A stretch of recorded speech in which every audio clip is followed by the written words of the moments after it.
राष्ट्रवादी काँग्रेसचे नेते अनिल पाटील आपल्यासोबत आहेत। अनिलजी, खरं तर आज महत्त्वाचा दिवस आहे। आज पक्षाची बैठक आहे। पक्षाच्या बैठकीमध्ये गटनेता निवडला जाणार आहे आणि ह्या सगळ्या हालचाली सुरू असताना एक राष्ट्रवादीचा एक जुना व्हिडिओ समोर आलेला आहे। त्या व्हिडिओमध्ये हा व्हिडिओ जो आहे तो 17 जानेवारीचा असल्याचं म्हटलं जातं। या व्हिडिओमध्ये अजित पवार यांच्यासोबत शरद पवार पक्षाचे जयंत पाटील आणि इतर काही नेते पाहायला मिळतात आणि हा व्हिडिओ त्या घटनेचा आहे ज्यामध्ये दोन्ही राष्ट्रवादी पक्ष एकत्रित येतील अशी चर्चा सुरू होती। हा व्हिडिओ आपण पाहिलेला आहे का आणि या व्हिडिओबद्दल आपल्याला काय म्हणायचं आहे? ही गोष्ट सत्य आहे की दादांच्या मनामध्ये दोन्ही राष्ट्रवादी काँग्रेस पार्टी मिळून ज्या स्थानिक स्वराज्य संस्थांच्या निवडणुका झाल्या त्या सगळ्या निवडणुका एकत्रित लढण्याच्या दृष्टिकोनातून कदाचित तो व्हिडिओ त्या संदर्भात सुद्धा असू शकतो। पण दादांच्या मनामध्ये आता एकत्र आपण भविष्यामध्ये आपल्या पक्षाची धुरा सांभाळली पाहिजे असं दादांच्या मनामध्ये होतं आणि त्या पद्धतीने त्या स्वतः दादांनी आमच्यासारख्यांनाही सूचना दिल्या होत्या की पुढचा कालावधी जो असेल तो आता आपण हळूहळू जे काही झालं त्याला बाजूला ठेवून आपण पुढे त्यांच्या मनात होतं। पण त्यांनी कोणाशी चर्चा केली, काय चर्चा केली, वरिष्ठ पातळीवरती आमच्या पक्षाच्याही नेत्यांशी काय चर्चा केली या बाबतीमध्ये तसा काही खुलासा आमच्यासमोर आलेला नाही। सर, विषय आता असा आहे की अजित पवार यांचं अपघाती निधन झालं आणि त्यांच्या निधनानंतर तिसऱ्या दिवशी सलग बैठका खरं तर राष्ट्रवादी काँग्रेस पक्षाचे अनेक नेते घेताना पाहायला मिळाले। मुख्यमंत्र्यांकडे गेले, तिथे चर्चा झाली। सुनेत्रा पवार मुंबईमध्ये दाखल झाल्या, आज त्यांचा गटनेता म्हणून त्यांची निवड केली जाते। ह्या सगळ्या घडामोडी जेवढ्या वेगाने घडत आहेत अशामध्ये शरद पवार पक्षाच्या अनेक नेत्यांकडून वारंवार या वाक्याचा किंवा या गोष्टींचा उल्लेख होतोय की दोन पक्ष एकत्रित येणार होते आणि या संदर्भामध्ये अजित पवार स्वतः त्यांची ती इच्छा होती। आपण देखील आता बोलत आहात, आपल्या बोलण्यातून देखील ते समोर आलं। मात्र राष्ट्रवादी काँग्रेसच्या इतर कोणत्याही नेत्यांकडून हे बोललं जात नाही किंवा अशा पद्धतीने कोणतेही वक्तव्य येताना पाहायला मिळत नाहीये। नाही, आता ती परिस्थिती जी पूर्वी होती ती परिस्थिती आत्ता कदाचित तिला थोडासा विलंब लागू शकतो किंवा सगळ्या गोष्टी होऊ शकतात।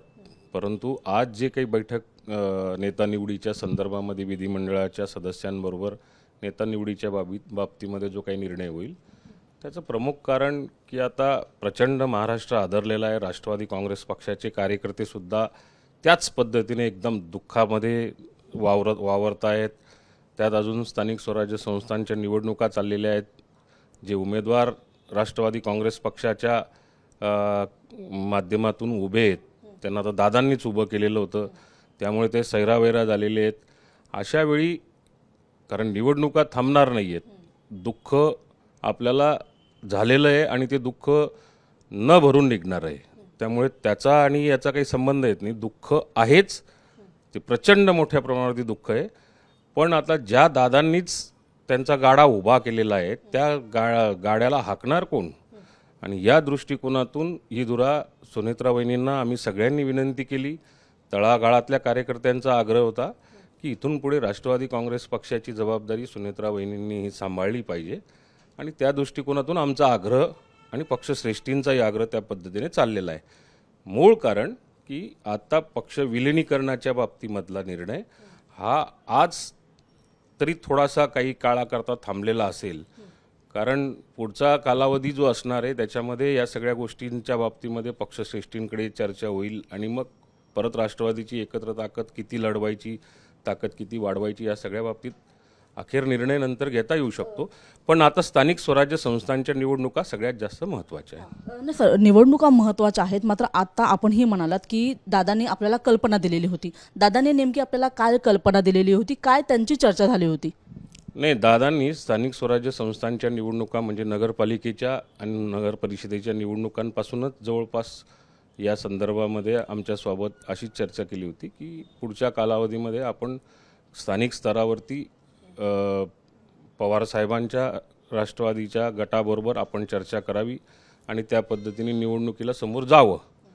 विलिनीकरणाच्या बाबतीमध्ये शेवटी ती बंद दाराआड झालेली चर्चा जी होती, ही बंद दाराआड झालेली चर्चा कुठल्या अंतिम टप्प्यात आली किंवा कुठल्या स्टेजला होती याची सगळी जी माहिती होती ती दादांना किंवा ज्यांच्यासोबत चर्चा घडवलेली असेल त्यांनाच त्याची कल्पना होती। काही वेळापूर्वी शरद पवार यांनी माध्यमांशी चर्चा केली। त्यांचं असं म्हणणं होतं की अजित पवार आणि जयंत पाटील यांच्यामध्ये चर्चा चालू होती आणि अजित पवार यांची शेवटची ही इच्छा होती की दोन्ही राष्ट्रवादींनी एकत्र यावं। आता ह्या सगळ्या चर्चा ज्या आहेत ह्या चर्चेमध्ये सगळ्यात प्रमुख कारण म्हणजे आम्हाला सूचना देणाराच माणूस राहिला नाही की कोण कोणासोबत काय चर्चा झाली. पवार साहेबांबरोबर चर्चा झाली असेल, जयंत पाटील साहेबांबरोबर चर्चा झाली असेल, हे सत्य असेल कदाचित किंवा झालेली असेल ती चर्चा. परंतु NDAमध्ये सहभागी व्हायचं, मग NDAच्या वरच्या नेत्यांबरोबर काय चर्चा झाली किंवा खालती काय चर्चा झाली, केंद्रातल्या आणि राज्यातल्या नेत्यांबरोबर NDAमधल्या घटकांबरोबर काय चर्चा झाली, या सगळ्या गोष्टी आता गुलदस्त्यात राहिलेल्या आहेत. राहिला प्रश्न की जयंत पाटील साहेबांबरोबर किंवा राष्ट्रवादी काँग्रेस पक्षाच्या पवार साहेबांच्या नेत्यांबरोबर काही अंशी चर्चा कदाचित झालीही असेल, परंतु ती कुठल्या स्तरावर आणि कुठल्या प्रकारची चर्चा ही मात्र दादांबरोबरच आमच्या माध्यमातून ती गेलेली आहे. नक्की दादांची इच्छा होती की आपण सगळे एकत्र झालं पाहिजे. खरं तर सुनेत्रा पवार देखील मुंबईमध्ये दाखल झालेले आहेत. त्यांच्यासोबत केवळ पार्थ पवार आणि जय पवार आहे. पवार कुटुंबातलं इतर कोणताही सदस्य त्यांच्याबरोबर आज आपल्याला पाहायला मिळत नाहीये. आणि आज होणाऱ्या शपथविधी संदर्भात किंवा आज होणाऱ्या गटनेत्याच्या निवडीबद्दल आम्हाला कोणतीही कल्पनाच नाहीये, अशा पद्धतीचं विधान सुद्धा शरद पवार यांनी केलेलं आहे. नाही, मुळात आता सुनेत्रा वहिनींबरोबर चर्चा करताना त्यासुद्धा दुःखामध्ये त्यांना इथपर्यंत आणून त्यांचं मनापासून त्यांना या ठिकाणी या सगळ्या प्रक्रियेमध्ये सहभागी करणं हे सुद्धा पक्षाच्या आजच्या स्टेजला सगळ्या नेत्यांना अवघड आहे. राहिला प्रश्न त्यांनी कोणाला सांगितलं नाही सांगितलं याच्याविषयी मला काही कल्पना नाही. आणि कदाचित हे सगळं जर का घडत असेल तर ह्या पुढच्या स्टेप घ्यायच्या असतील तर राष्ट्रवादी काँग्रेस पक्षाच्या नेत्यांना सुद्धा या ठिकाणी काही चर्चा करायच्या असतील म्हणून त्यांना तातडीने बोलवलं असेल. आणि निवडणुकीची तारीखसुद्धा जवळ येते. शेवटी दिशा कुठल्या ना कुठल्या प्रकारे कार्यकर्त्यांना देणं गरजेचं होतं. पण तशा पद्धतीने सुनेत्रा पवार मुंबईत दाखल झालेले आहेत. कुठेतरी या सगळ्यामुळे पवार कुटुंबीय नाराज झाले अशी एक चर्चा आहे. कारण की या ठिकाणी काल मुंबईमध्ये दिवसभर मुख्यमंत्र्यांची चर्चा झाली. सुनील तटकरे, प्रफुल्ल पटेल हे लोक चर्चा करतो. त्यामुळे चर्चेची आणि गटनेता निवडण्याची एवढी घाई का, असा प्रश्न अनेक जण उपस्थित करतात. स्वाभाविक आहे, थोडंसं अजून 1-2 दिवस लेट झालं असतं तरी चाललं असतं. परंतु प्रमुख कारण हेच मी तुम्हाला सुरुवातीला सांगितलं की आपण 4 दिवस काय महिनाभर लेट केलं असतं तरी काही बिघडलं नसतं. पण स्थानिक स्वराज्य संस्थेच्या ज्या दादांनी ह्या सगळ्या निवडणुकीकरता उमेदवारांना उभं केलेलं आहे त्यांनी कोणाकडे बघायचं किंवा त्यांनी आता आशेचा किरण कोणीच राहिलं नाही अशा स्वरूपाची जी अवस्था सगळ्या उमेदवारांची स्थानिक स्वराज्य 12 जिल्हा परिषदेच्या उमेदवारांची अवस्था अशी झालेली आहे. तर ते कुठेतरी आता सेंट्रलाइज केलं पाहिजे किंवा कोणीतरी त्यांना मार्ग देणारा व्यक्ती असला पाहिजे. म्हणून कदाचित आज या चर्चेमध्ये किंवा गटनिवडी करता आज पक्षाच्या नेत्यांनी कदाचित ती भूमिका घेतली असेल. सुनेत्रा पवार यांची आज गटनेता म्हणून निवड होईल. मात्र अजित पवारांकडे असलेले 4 खाते, अर्थनियोजन, अल्पसंख्याक, त्याच्यानंतर राज्य उत्पादन शुल्क आणि क्रीडा, ही 4 खाती दादांकडे होती. त्याच्यापैकी आता कोणतं खातं सुनेत्रा पवार यांच्याकडे येणार आहे किंवा पक्षातील इतर नेत्यांकडे कोणत्या खात्याची जबाबदारी दिली जाणार आहे का, या संदर्भात काही चर्चा झाली आहे? हा सगळा अधिकार जो आहे तो सगळा मुख्यमंत्री महोदयांचा आहे. कारण येणाऱ्या काळामध्ये बजेट असणार आहे, बजेट कोण सादर करणार, बजेटची तयारी कोण करून घेणार, हा सगळा अधिकार शेवटी कोणत्याही खातं कोणालाही दिलेलं असलं तर शेवटी सुपर पॉवर मुख्यमंत्री असतात आणि मुख्यमंत्रीच या बाबतीमध्ये निर्णय घेतील की कुठली जबाबदारी कुठल्या मंत्र्याकडे काय द्यायची. त्यामुळे आज ह्या चर्चा करून काही अर्थ नाही, ते मुख्यमंत्र्यांचा सगळा अधिकार आहे. सुनेत्रा पवार यांच्याकडे कोणत्या खात्याची जबाबदारी येऊ शकते? तसं त्या सगळ्या दृष्टिकोनातून सक्षम आहेत. त्यांना कुठलंही खातं दिलं, शेवटी जन्मापासूनच बाळकडू त्यांनी राजकीय क्षेत्रात वाढलेले आहेत, राजकारणात बाळकडूच त्यांना सगळं मिळालेलं आहे. त्यामुळे कुठलं खातं मिळालं काही दिवस त्रास होईल पण तेवढ्या त्या सक्षम आहेत. बारामती सांभाळण्याचं काम त्यांच्याच माध्यमातून प्रामुख्याने केलं जात होतं. त्यामुळे ते कुठलंही खातं सांभाळू शकतात. काही दिवस त्रास होईल पण काही दिवसानंतर शेवटी पाण्यात पडल्यानंतर पोहणं शिकतोच माणूस.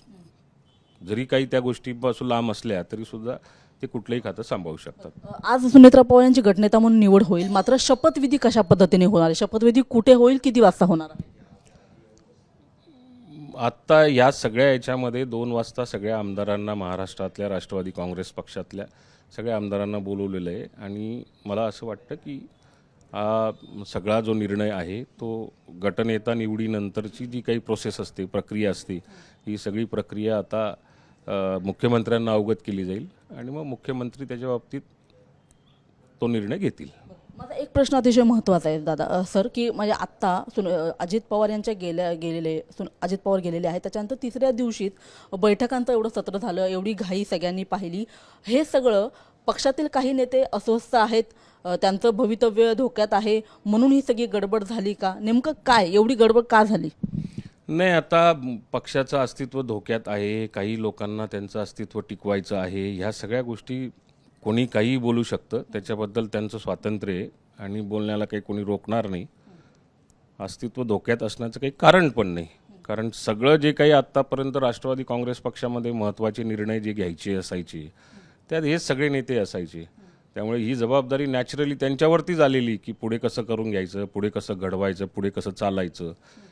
त्यामुळे त्यांचं अस्तित्व धोक्यात येईल असं काही म्हणण्याचं कारण नाही. शरद पवार, सुप्रिया सुळे या सगळ्या निर्णय प्रक्रियेपासून दूर ठेवून राष्ट्रवादी काँग्रेसचे नेते मंडळी जे आहेत ते हा सगळा निर्णय घेताना घाई करतात.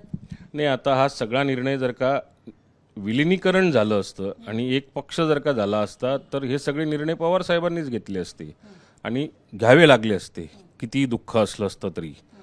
परंतु विलिनीकरण झालं नाही आणि मग आता आपण कोणाशी चर्चा करायची? तर इंटरनल पक्षाच्या आमदारांशी, इंटरनल पक्षाच्या नेत्यांशी, जे काही आत्ता राष्ट्रवादी काँग्रेस पक्षात अजितदादांसोबत आहेत त्यांच्यासोबत चर्चा करणंच त्यांना आता उचित वाटलं.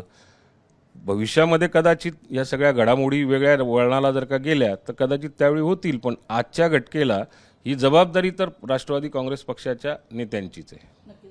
तर आपण पाहत आहोत की अद्याप दोन्ही पक्ष जे आहेत ते एकत्र आलेले नाही आहे. दोन्ही राष्ट्रवादीचे गट जे आहे ते वेगवेगळे आहे आणि त्याच्यामुळे आत्ता आमचा पक्ष म्हणून आमची अंतर्गत बैठक होणं महत्त्वाची. आमच्या पक्षाचे जे नेते आहेत, तटकरे असतील, प्रफुल्ल पटेल असतील, यांच्याबरोबर खरं तर चर्चा होणं गरजेची आहे आणि त्यांच्याबरोबर झालेल्या चर्चेतूनच खरं तर पक्षासंदर्भातले महत्त्वाचे निर्णय येत्या दिवसांमध्ये घेतले जातील, अशा पद्धतीची प्रतिक्रिया जी आहे ती अनिल पाटील यांनी आपल्याशी बोलताना दिलेली आहे. कॅमेरामन राकेशसह मी रुपाली बडवे, साम TV, मुंबई. देश विदेशातील प्रत्येक घडामोडींचे लाईव्ह अपडेट मिळवण्यासाठी आता साम टीव्हीच्या सर्व सोशल मीडिया प्लॅटफॉर्मला लाईक, फॉलो आणि सबस्क्राईब करा. तसंच सर्व नोटिफिकेशनसाठी बेल आयकॉन प्रेस करायला विसरू नका.